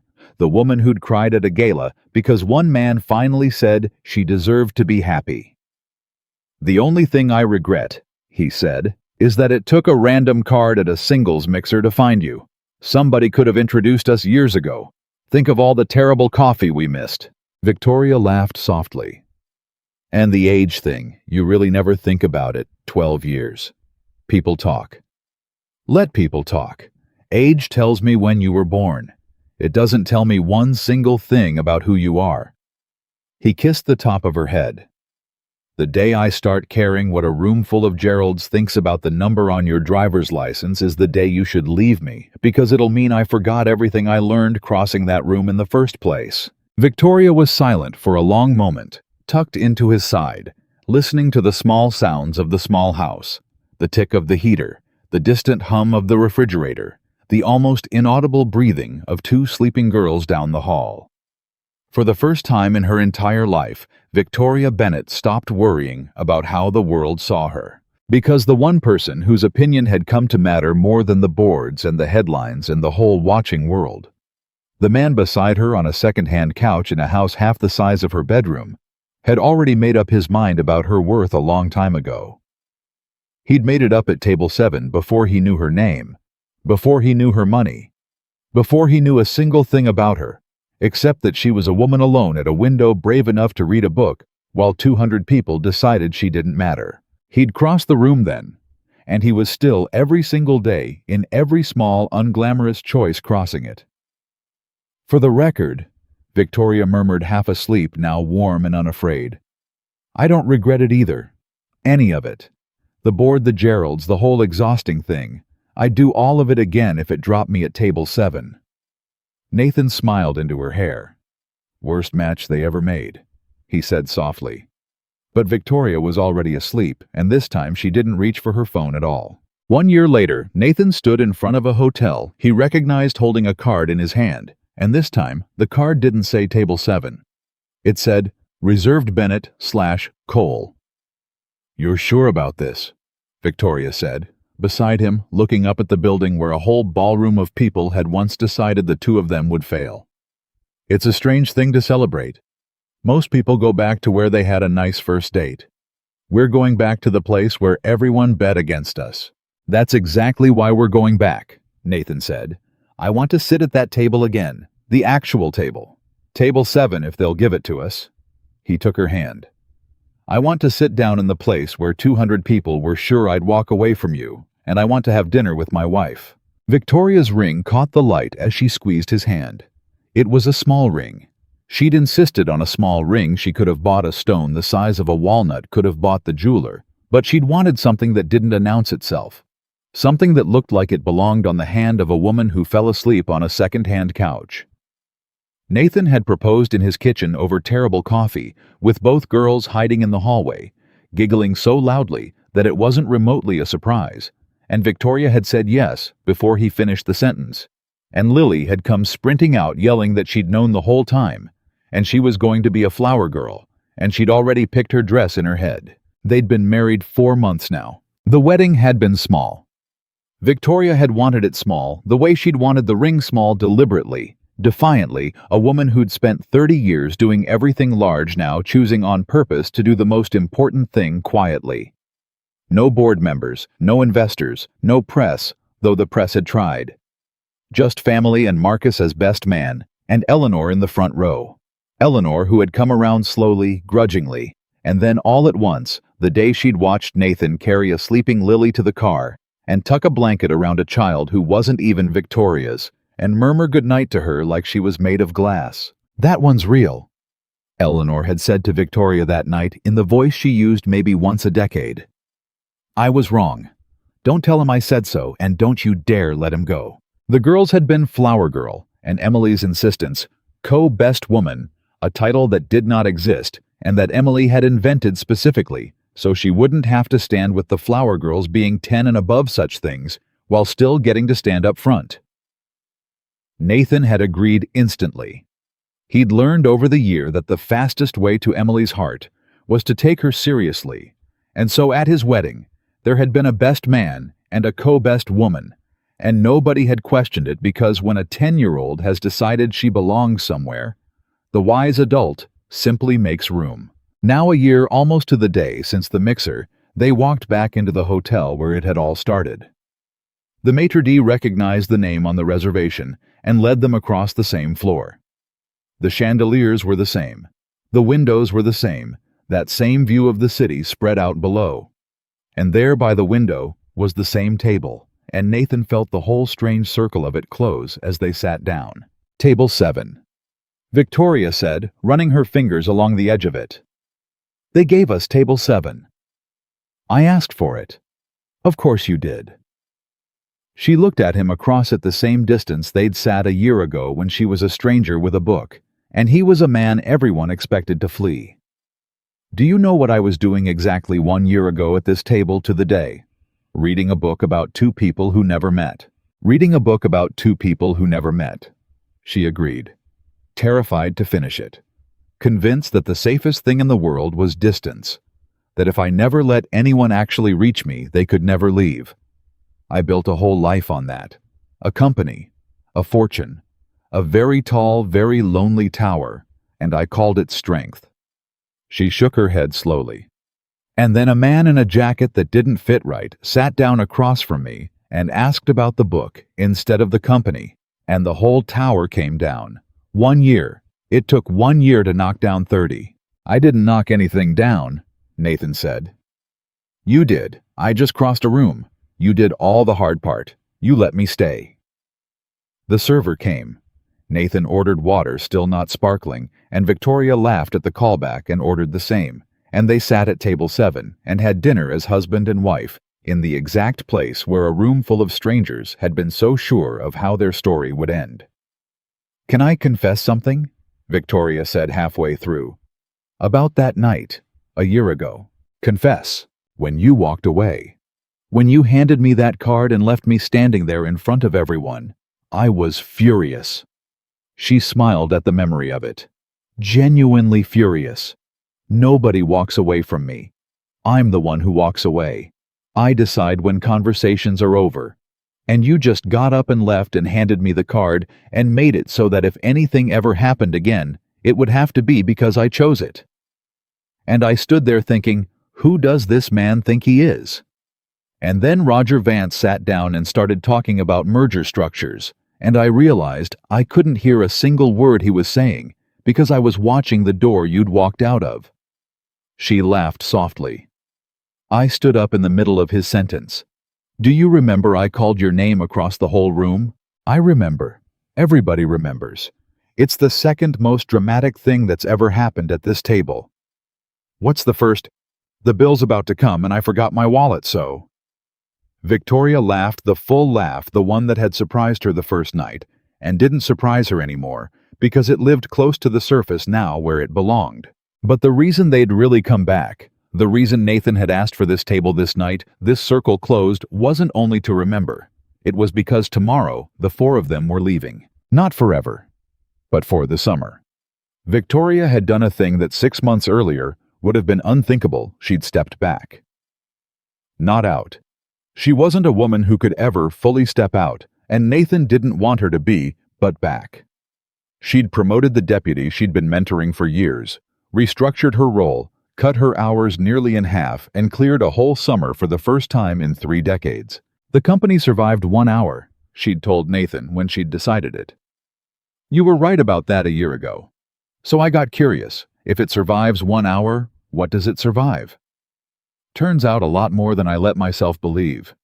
Turns out I was needed a lot less than I told myself, and that used to terrify me, and now it just feels like freedom. They were taking the girls to Europe for the summer.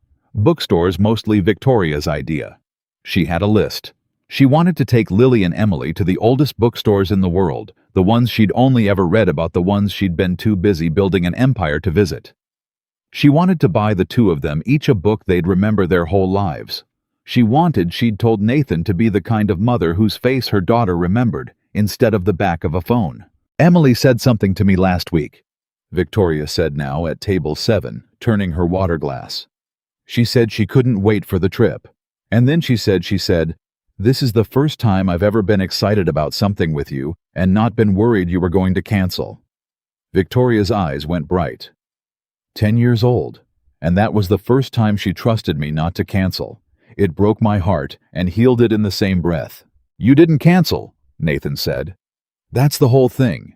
You keep not canceling. She's learning she can count on you. That's not a thing that heals in one dramatic moment. That heals in 100 boring Tuesdays where you show up.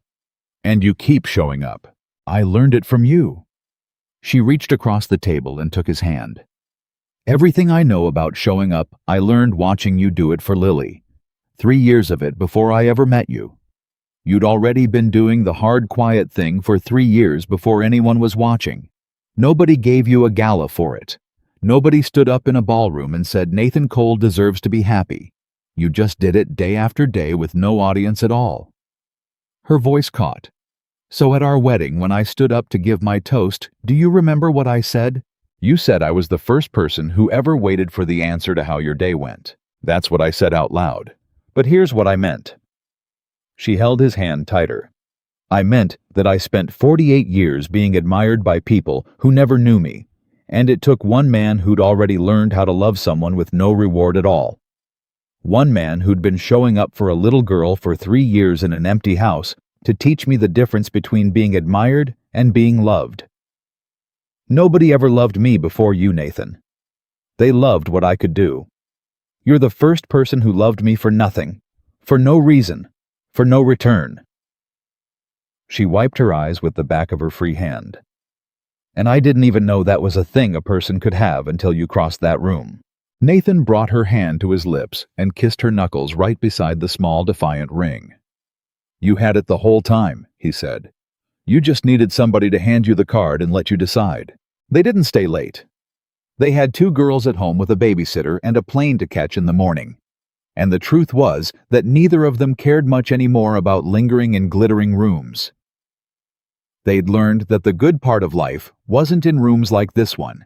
It was in the small house on the other side of town, in the fort held up with a broom, and the terrible coffee and the bad story voices and the 100 boring Tuesdays. But before they left, Nathan stopped at the table. He put his hand flat on it. Table 7, the worst match they'd ever made, and he looked around the ballroom one more time. A year ago, he said, everybody in this room looked at us and saw a mistake. The single dad and the CEO who ran out of options. They had the whole thing figured out. And they were all wrong. They were all wrong, Victoria agreed, sliding her arm through his. You know what the funny part is, Nathan said. The app that matched us. The card. Somebody somewhere wrote an algorithm or maybe just made a mistake and it put my name at the same table as yours, and the whole room laughed. My best friend told me to go get a different card. Everybody was so sure it was the worst match they'd ever made. He turned to her. It was the best mistake anybody ever made in my whole life, and I get to be married to it. Victoria looked up at him. This woman, who had once been afraid of nothing except being truly seen, and who was now seen all the way down to the center of her every day, by a man who'd cross any room on earth to reach her. It wasn't a mistake, she said quietly. That's what I've decided. I used to call it the worst match they ever made, but I don't think it was a match at all, and I don't think it was a mistake. I think it was the one time in my whole life the world got something exactly right, and I almost missed it because I was too busy being afraid to look up from a book. You looked up. I looked up. She smiled. You made me look up.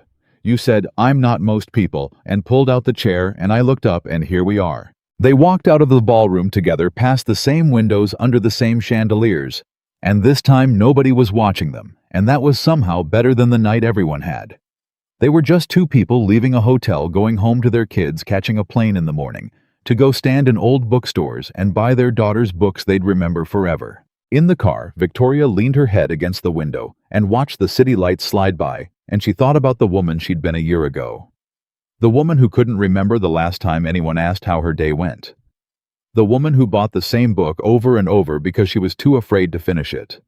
The woman who'd built a tower so tall and so lonely that she'd nearly convinced herself the loneliness was strength. I finished the book, you know, she said. Really finished it. Read it again last month, all the way through the ending and everything. The two writers who never met. How'd it feel the second time? Different. She was quiet for a moment. The first time I read it, that ending broke my heart. 40 years of letters, and they run out of time and never sit across a table from each other. It felt like the saddest thing in the world. It felt like a warning. She turned from the window to look at him, driving one hand on the wheel, the other reaching over to hold hers the way he always did. But I read it again last month, and it didn't feel sad at all. Because I realized the whole point of that book, the thing I couldn't see when I was living in that tower, is that they waited too long. They kept the distance because the distance felt safe, and it cost them everything. And I almost did the exact same thing. I almost kept my distance from you because it felt safe.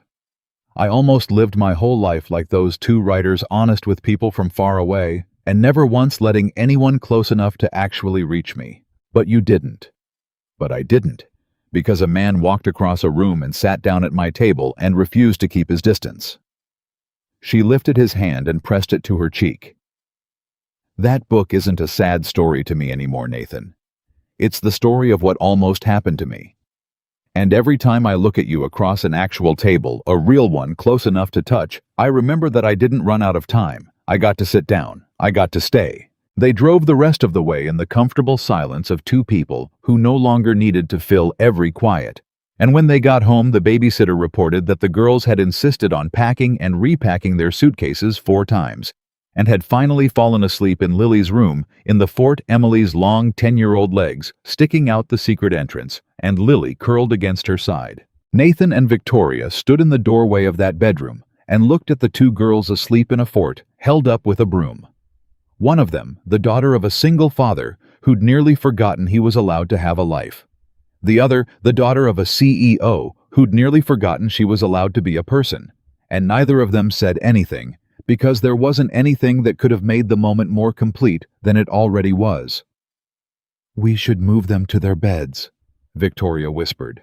In a minute, Nathan whispered back. Let me look at it another minute.